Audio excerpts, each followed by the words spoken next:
មកដឹងពីប្រវត្តិរបស់មហាសេដ្ឋីពិភពលោកគឺលោក Bill Gates លោក Bill Gates William Henry Gates កើតនៅថ្ងៃទី28 តុលា 1955 នៅទីក្រុង Seattle រដ្ឋ Washington សហរដ្ឋអាមេរិកគាត់ជាសហស្ថាបនិកក្រុមហ៊ុន Microsoft Corporation អ្នកជំនួញអ្នកសប្បុរសធម៌និងជាមហាសេដ្ឋីល្បីល្បាញលើពិភពលោកខាងក្រោមជាសង្ខេបអំពីប្រវត្តិរបស់គាត់ជីវប្រវត្តិខ្លីកុមារភាពនិងការសិក្សា Bill Gates ជាកូនទី2ក្នុងចំណោមកូន3នាក់របស់លោក William Gates មេធាវីនិងអ្នកស្រី Mary McQuill Gates អ្នកអប់រំនិងអ្នកជំនួញគាត់មានបងស្រី Christy និងប្អូនស្រី Libby គាត់បានបង្ហាញទេពកោសល្យខាងបច្ចេកវិទ្យាតាំងពីក្មេងដោយចាប់ផ្ដើមសរសេរកម្មវិធីកុំព្យូទ័រនៅអាយុ13ឆ្នាំគាត់បានសិក្សានៅសាលា Lakeside School ជាកន្លែងដែលគាត់បានជួបលោក Paul Allen ដែលក្រោយមកក្លាយជាសហស្ថាបនិក Microsoft គាត់បានចូលរៀននៅសាកលវិទ្យាល័យ Harvard ក្នុងឆ្នាំ 1973 ប៉ុន្តែបានបោះបង់ការសិក្សានៅឆ្នាំ 1975 ដើម្បីផ្ដោតលើការបង្កើត Microsoft អាជីពជំនួញនៅឆ្នាំ 1975 Bill Gates និង Paul Allen បានសហការបង្កើត Microsoft Corporation នៅ Albuquerque រដ្ឋ New Mexico ពួកគេបានអភិវឌ្ឍកម្មវិធី Basic សម្រាប់កុំព្យូទ័រ Altair 8800 ដែលជាជំហានដំបូងនៃភាពជោគជ័យរបស់ក្រុមហ៊ុននៅឆ្នាំ 1981 Microsoft បានចុះកិច្ចសន្យាជាមួយ Avon ដើម្បីផ្គត់ផ្គង់ប្រព័ន្ធប្រតិបត្តិការ MS-DOS សម្រាប់កុំព្យូទ័រផ្ទាល់ខ្លួន POS ក្រោយមក Microsoft បានបង្កើត Windows ក្នុងឆ្នាំ 1985 ដែលក្លាយជាប្រព័ន្ធប្រតិបត្តិការដ៏វែងនិង Microsoft Office ដែលបានធ្វើឲ្យ Microsoft ក្លាយជាក្រុមហ៊ុនបច្ចេកវិទ្យាឈានមុខគេលើពិភពលោក Bill Gates បានដឹកនាំ Microsoft ជា CEO និងជាប្រធានក្រុមហ៊ុនរហូតដល់ឆ្នាំ 2000 នៅពេលគាត់បានប្រគល់តំណែង CEO ឲ្យលោក Steve Ballmer ប៉ុន្តែនៅតែជាប្រធានក្រុមហ៊ុននិងជាប្រធានផ្នែកអភិវឌ្ឍកម្មវិធីគាត់បានលាលែងពីតំណែងប្រធានក្រុមហ៊ុននៅឆ្នាំ 2020 ដើម្បីផ្ដោតលើការងារសប្បុរសធម៌ក្រោមការដឹកនាំរបស់គាត់ Microsoft បានក្លាយជាក្រុមហ៊ុនដែលមានតម្លៃជាង$1 ត្រីលានអាមេរិកនិងជាក្រុមហ៊ុនបច្ចេកវិទ្យាដ៏សំខាន់បំផុតមួយនៅលើពិភពលោកសប្បុរសធម៌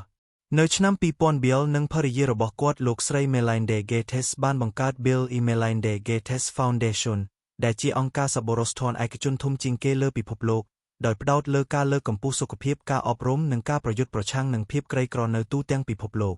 មូលនិធិនេះបានវិនិយោគជាង$50,000 លានអាមេរិកលើគម្រោងផ្សេងដូចជាការអភិវឌ្ឍវ៉ាក់សាំងការលើកកម្ពស់សុខភាពមាតានិងទារកនិងការកែលម្អការអប់រំ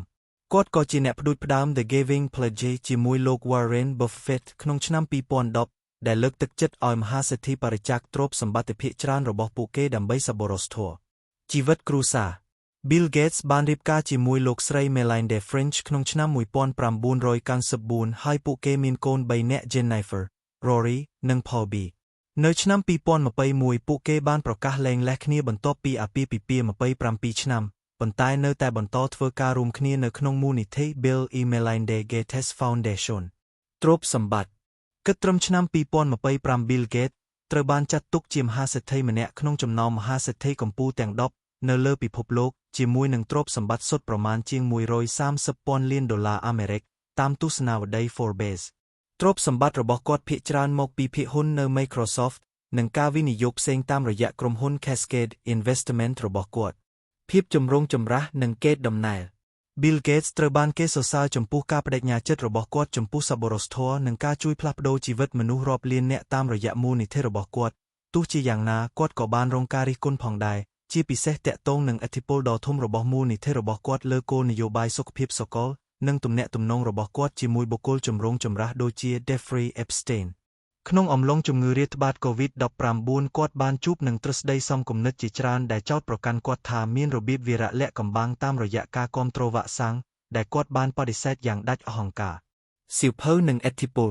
Bill Gates បានសរសេរសៀវភៅជាច្រើនរួមទាំង The Road Ahead 1995 ដែលពិភាក្សាអំពីអនាគតនៃបច្ចេកវិទ្យានិង How to Avoid a Climate Disaster 2021 ដែលផ្ដោតលើដំណោះស្រាយចំពោះការប្រែប្រួលអាកាសធាតុគាត់ក៏ជាអ្នកអានដ៏សកម្មនិងតែងតែចែករំលែកបញ្ជីសៀវភៅដែលគាត់ណែនាំជារៀងរាល់ឆ្នាំតាមរយៈភ្លុកផ្ទាល់ខ្លួនរបស់គាត់ Gates Notes សរុប Bill Gates គឺជាសហជនដ៏សំខាន់ម្នាក់ក្នុងប្រវត្តិសាស្ត្របច្ចេកវិទ្យានិងសប្បុរសធម៌តាមរយៈការបង្កើត Microsoft គាត់បានផ្លាស់ប្ដូរវិធីដែលមនុស្សប្រើប្រាស់បច្ចេកវិទ្យាហើយតាមរយៈមូលនិធិ Bill & Melinda Gates Foundation គាត់បានជួយដោះស្រាយបញ្ហាស្កលដ៏ធំដូចជាជំងឺភាពក្រីក្រ និងការប្រែប្រួលអាកាសធាតុទោះបីជាមានភាពចម្រូងចម្រាសខ្លះក៏ដោយគេដំណើររបស់គាត់នៅតែជាការបំផុសគំនិតសម្រាប់អ្នកជំនួញនិងអ្នកសប្បុរសថ្មជុំវិញពិភពលោកសូមអរគុណ